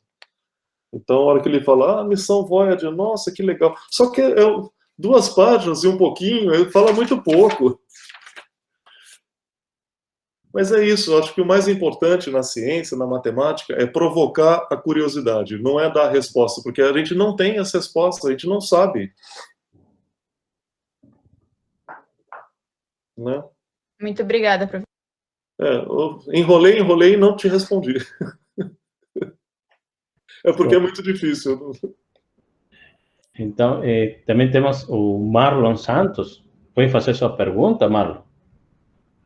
Boa noite, professores. Muito boa palestra. Desde já eu queria parabenizar todos os envolvidos. A minha pergunta para o professor é a seguinte: como dar início ao estudo do movimento browniano? Assim, como iniciar esses estudos? Quais as etapas assim que o estudante deve percorrer para futuramente fazer? Tá. O Marlon, em primeiro lugar, um curso de teoria de integração, teoria da medida ou teoria de integração. Tem vários nomes. Tem lugar que chamam um curso de análise. Alguns lugares chamam de análise 1, outros chamam de teoria da medida, outros de teoria da integração. E esse é a primeira etapa.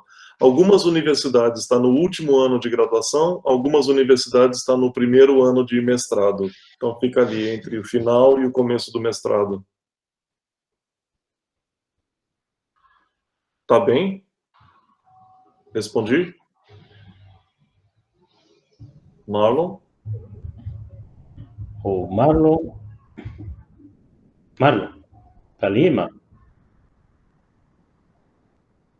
Acho que está com... A internet caiu. Caiu, Marlon. Deixa eu perguntar para o Marlon. Eu tenho um livrinho que eu escrevi para o colóquio brasileiro de matemática. Eu vou deixar aqui o link para a minha página e a terceira edição, acho que a terceira edição está disponível na minha página. E ali chama uma iniciação à dinâmica estocástica, alguma coisa assim. Esse, por acaso, tenho aqui. E tem o link do PDF. O PDF está com as bordas, está com marca nas bordas, é só cortar essas marcas, ele fica um livrinho desse tamanho. Tá? Deixa eu colocar aqui a minha página e fica à disposição. Isso responde também, em parte, a pergunta do Marlon. Marlon, você voltou, Marlon? Tá ali, Voltei. Teve uma queda de internet. Mas era isso, professor. Era só essa questão mesmo. Como iniciar o estudo do movimento browniano. O professor Paulo está promocionando o livro que ele escreveu no IMPA. Ele vai passar agora o link.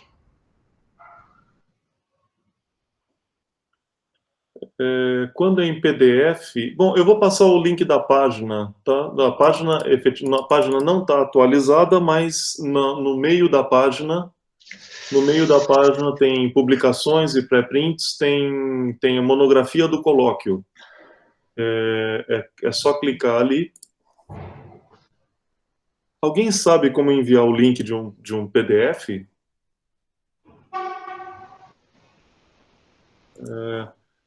Talvez abrir em nova aba, abrir, adicionar, salvar link. O professor Paulo, se você preferir, eu posso mandar o link por e-mail a todos os inscritos. Aí, com certeza, vai chegar para o Marlon. Eu acho que eu consegui. Conseguiu? Consegui. O primeiro é da minha página, e na metade da página tem ali monografia do colóquio. E o segundo link vai direto para um arquivo PDF desse meu livrinho. Então, isso responde também, em parte, são 3 capítulos iniciais, um capítulo para teoria de probabilidade, um capítulo de processos estocásticos, outro de cálculo estocástico, um 4º capítulo de sistemas dinâmicos e, bom, depois apêndices. Mas é um resumo de resumo, assim. O que tem de mais importante aqui é a bibliografia. Tem... não sei quantos, não me lembro. Acho que... bom, 62 referências, assim, o que tinha de melhor até a época, o que tinha de melhor em dinâmica estocástica, né? Cálculo e dinâmica estocástica. Certo. Obrigado pelo interesse. Eu estou à disposição também, Marlon, se você quiser depois conversar mais, tá bem? Certo, professor. Muito obrigado. Então, pessoal, o José Romildo, está ali, José, quer fazer uma pergunta? Acho que já participou, né? Professor Coca. Sim, eu queria fazer um comentário. Antes disso, parabenizar o professor Rufino pela apresentação. E uma moral, uma conclusão da palestra, além do conhecimento mesmo acadêmico, é a questão de aquilo que ele fala, professor Rufino, que o senhor fala, que você fala, desculpe, de motivar a curiosidade, não? Motivar a curiosidade dos alunos. E a respeito do que eu dizia do professor colega Valério, acá no Peru, que é isso, motivar os alunos com trabalhos de iniciação científica, esse tipo de coisas, né? Para que aí eles possam já se encaminhar a alguma área determinada, não? Que o senhor acha, professor Paulo? Sim, não, eu concordo, sim, estimular a curiosidade. Tem um filósofo português que tem uma frase que vai na direção do que o senhor falou, que eu gosto muito dessa frase. Ele diz: se eu não sei mais coisas, não é falta nem de tempo nem de inteligência, foi falta de curiosidade. Exatamente, é isso. É muito bonito isso. Isso. É criatividade para formar perguntas interessantes, né? Exatamente. Por aí, alguma vez lá no Brasil, eu escutei aquilo: não acredite em tudo aquilo que o professor fala. Exato. Isso está aí relacionado com o que o professor Paulo falava no início de pergunta. Se a turma, claro, é de 130 alunos, mas tem que dar um jeito aí para que os alunos perguntem, né? Sim, sim, tem que dar um jeito, exatamente, exatamente. O meu truque era guardar o nome de quem fazia a pergunta. Eu perguntava qual é o seu nome e tal. Ah, vou ler fulano. Ah, a pergunta do fulano, a pergunta do Beltrano. A pessoa se sentia incluído, né, incluído na aula. Olha a pergunta do André, olha a pergunta legal de fulano, a pergunta legal da Beltrano. Isso é uma coisa, eles se sentiam incluídos e valorizados. Aí todos ficavam mais à vontade para perguntar, por mais simples que fossem as perguntas, né? Por mais simples e... Claro. Mas é um problema sério. Educação no mundo todo é um problema sério, né? Esse é o que mais faz falta, né? Aliás, a gente está com um problema sério. Uma parte do problema da coronavírus que a gente está vivendo hoje vem disso, né? Numa questão de educação. Educação no sentido não de título, educação no sentido de tratamento humano, no sentido amplo, né? Claro. De estudo, comportamento, de tudo, uma educação no sentido amplo, né? Isso. Os países mais bem educados já estão terminando de vacinar e em alguns meses estão voltando ao mundo, à vida normal, né? Certo. Obrigado pelo comentário. Não, eu que agradeço. Certo, pessoal. Então, novamente, a equipe de Mate Web UTFPR agradece a presença do professor Paulo por disponibilizar seu tempo e por dar-nos esta palestra e motivar-nos, né, e dar-nos mais problemas, né,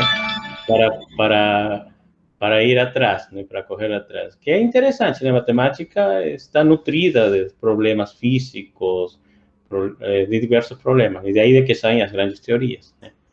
Então, pessoal, novamente eu gostaria que todo mundo abra o microfone para fazer uma batida de palmas e agradecer ao professor Paulo pela disponibilidade. Muito obrigado. E esperamos que a futuro aceite novamente o convite e possa estar com a gente, né, nos ilustrando com outros temas assim de divulgação e motivando mais para a gente, para aprender e os alunos, né, para poder ir na direção da área de matemática, né, que é uma área tão gigantesca e tão bonita, né, nesse caso. Tá? É isso eu mesmo. que agradeço a oportunidade, Ivan, mais uma vez. E eu volto. Se você me convidar de novo, eu volto mais vezes. De preferência presencial. Né, assim, isso que for possível. Né?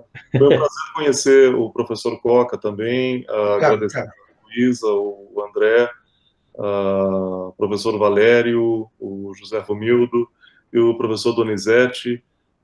Agradecer o Lorival também, que está aqui, ajudou nos comentários. Bom, o Michel. Michel, como pronuncia? Michael. Michael. É Michael. Michael. É isso aí. Em inglês. Só para complicar a vida, né? Michael se escreve e se pronuncia Michael. É Michael, desculpa, do inglês. Muito bom. Foi um prazer ver vocês, Ivan. Um prazer muito grande. A gente vai se ver em breve de novo. Sim. Com certeza, professor. Então, pessoal, eu agradeço a presença de todos vocês e realmente obrigado por estar presente, sendo uma sexta-feira assim de noite, né? E esperamos que a futuro nos possam acompanhar na próxima palestra de Mate Web. Estejam atentos nas redes sociais, no Facebook, e proximamente colocaremos esta palestra à disposição no nosso canal de YouTube, tá? Com a gente será até o próximo mês. E estejam atentos a nossa próxima palestra. Muito obrigado a todos. Tenham um ótimo final de semana, pessoal. Muito obrigado mesmo. Obrigado.